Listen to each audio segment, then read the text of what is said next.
আসসালামু আলাইকুম সবাইকে মুইন একাডেমির পক্ষ থেকে অনেক অনেক শুভেচ্ছা জানিয়ে শুরু করছি এই মুহূর্তের ভিডিওটি।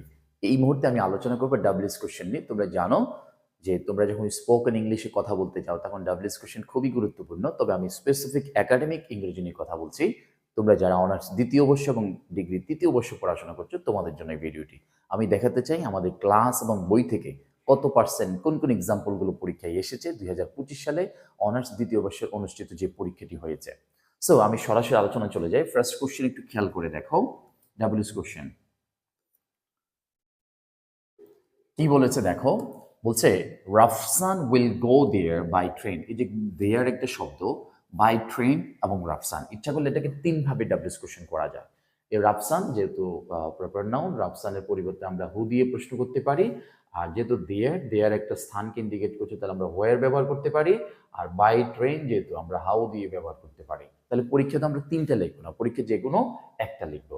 তাহলে আমরা লিখতে পারি, কি লিখলাম, how will Rafsan go there. How will Rafsan go there. আমরা ইচ্ছা করলে এটাকে প্রশ্ন করতে পারি, who will go there by train. আমরা প্রশ্ন করতে পারি এটাকে হাউ দিয়ে, এই যে হোয়ার দিয়ে, where will Rafsan go by train. তখন দেয়ারের পরিবর্তে আমরা হোয়ার ব্যবহার করব। ঠিক এভাবে একটা সেন্টেন্সকে অনেকভাবে করা যাবে। তোমার কাছে প্রথমত যেটা সহজ মনে হবে তুমি সেভাবেই করবে। এটাও কিন্তু আমাদের বইয়ের 20 নাম্বার পেজ থেকে সরাসরি চলে আসে। দেখো তারপর এক্সাম্পল হচ্ছে I take 5 cups of tea a day. মানে অর্থাৎ আমি দিনে 5 কাপ কি করি, চা নিই বা চা পান করি বা চা খেয়ে থাকি।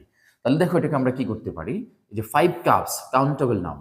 5 কাপসটা কি কাউন্টেবল নাউন। তাহলে কাউন্টেবল নাউন যদি হয় তাহলে আমরা যেভাবে প্রশ্ন করি হাউ মেনি, কি দিয়ে প্রশ্ন করি, হাউ মেনি দিয়ে। এখন হাউ মেনি শব্দটা দিয়ে যখন কোনো প্রশ্ন করা হবে অবশ্যই তাদের পরে যে নাউনটাকে প্রশ্ন করা হয় সে নাউনটাকে নিয়ে আসতে হবে। তাহলে হাউ মেনি কাপস অফ টি, তাহলে এখানে কি কাপস অফ টি কিন্তু পুরোটা অংশ কিন্তু একসাথে, রাইট। তাহলে how many cups of tea, কত কাপ চা do you take a day. যেহেতু এটা এই B1 প্রেজেন্ট ইনডিফিনিট টেন্স, সেহেতু আমাদেরকে অক্সিলারি ভার্ব কি আনতে হবে, ডু আনতে হবে। কারণ এখানে যেহেতু সাবজেক্ট কি আই, সাবজেক্ট হচ্ছে আই। আমরা জানি ফার্স্ট পার্সনকে কি করে ফেলতে হয়, সেকেন্ড পার্সন করে ফেলতে হয়। এই জন্য আমাদের আইকে আমরা কি করে ফেলেছি, এখানে ইউ করে ফেলেছি। ওকে, বাকি সবই ঠিক থাকবে। The next one, the girl looks like a rose. বালিকাটি দেখতে একটি গোলাপের মতো। তাহলে আমরা জানি যদি কোনো বাক্যের মধ্যে কি থাকে, ভেরি থাকে অথবা লুক থাকে, তাদেরকে দুইভাবে প্রশ্ন করা যায়। একটা হচ্ছে হোয়াট ডট ডট লাইক দিয়ে, আর আরেকটা হচ্ছে হাউ দিয়ে। তো হাউ দিয়ে সহজ কেমন লাগে, তাহলে how does the girl look. তাহলে এই যে এখানে এস আসছে, সেই জন্য ভার্বের সাথে আমরা কি করেছি, অক্সিলারি ভার্ব হিসেবে ডাজ এনেছি। কারণ সাবজেক্ট থার্ড পারসন সিঙ্গুলার হলে মূল ভার্বের সাথে এস বাই এস যোগ হয়, সেই জন্য অক্সিলারি ভার্ব আনতে হবে কি ডাজ, যেহেতু এটা present indefinite does. How does the girl look, বালিকাটি দেখতে কেমন। তার পরবর্তীতে আসো, I have been waiting here for half an hour. আমি এখানে হাফ এন আওয়ার অপেক্ষা করছি, রাইট। তাহলে আমাকে কি প্রশ্ন করতে হবে, আমরা হেয়ারকে প্রশ্ন করতে পারি, হাফ এন আওয়ারকে প্রশ্ন করতে পারি। তাহলে আপনি কতক্ষণ এখানে অপেক্ষা করছেন, হাউ লং, কতক্ষণ। হ্যাভ ইউ, এই যে আই ছিল, আই হচ্ছে ফার্স্ট পার্সন, আইকে আমরা কি করে ফেললাম, সেকেন্ড পার্সন করে ফেললাম। আর অক্সিলারি ভার্বের যখন দুইটা অংশ থাকবে, একটা অংশ সাবজেক্টের আগে হবে, আরেকটা অংশ সাবজেক্টের পরে হবে। How long have you been waiting here, how long have you been waiting hair.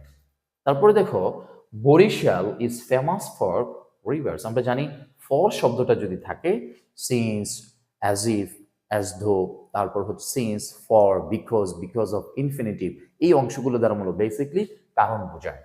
তাহলে বরিশাল নদীগুলোর জন্য বিখ্যাত। তাহলে বরিশাল কেন বিখ্যাত বা বরিশাল কিসের জন্য বিখ্যাত। যদি আমরা কিসের জন্য প্রশ্ন করি তাহলে আমরা হোয়াট ফর দিয়ে প্রশ্ন করতে পারি। হোয়াট ফরটা তিন ভাবে লেখা যায়, হোয়াট ফর কিসের জন্য, অথবা ফর হোয়াট, অথবা হোয়াট লিখে বাক্যের শেষে ফর লেখা যায়।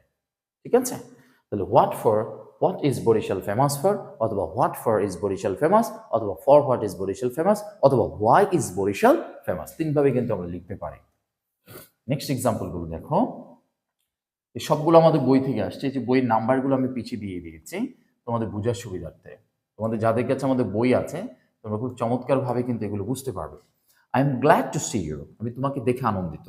তাহলে এই যে টু সি ইনফিনিটিভ অংশ, আমরা জানি বাক্যের মধ্যে ইনফিনিটিভ অংশ থাকলে তাদেরকে কি দ্বারা প্রশ্ন করা যায়? হোয়াই দিয়ে প্রশ্ন করা যায়। হোয়াই, এই যে এখানে আই আছে, আইকে আমরা কি করে ফেললাম? এম করে ফেললাম। আই এর সাথে অক্সিলারি ভার্ব হয় এম, আর ইউ এর সাথে অক্সিলারি ভার্ব হয় আর। তাহলে why are you glad? Why are you glad? Green mangoes taste sour, সবুজ আমগুলো হয় টক। তাহলে এখানে বস্তুবাচক জিনিসকে প্রশ্ন করা হয়েছে, তাহলে আমরা প্রশ্ন করব which mangoes taste sour, which mangoes taste sour. ঠিক এভাবে যদি তোমরা নিয়মিতভাবে তোমাদের অনার্স এবং ডিগ্রির নন মেজর কম্পালসারি ইংলিশের ধারাবাহিক ভিডিও পেতে চাও, আমাদের সাথেই থাকো, কারণ আমরা গত 14 বছর ধরে কাজ করছি। আশা করি তোমাদের যে বিশ্বাস এবং তোমাদের যে প্রয়োজন আমরা পূরণ করতে পারবো। দেখা হবে অন্য কোনো একটা ভিডিওতে। সবাই ভালো থাকবে, সুস্থ থাকবে। আসসালামু আলাইকুম।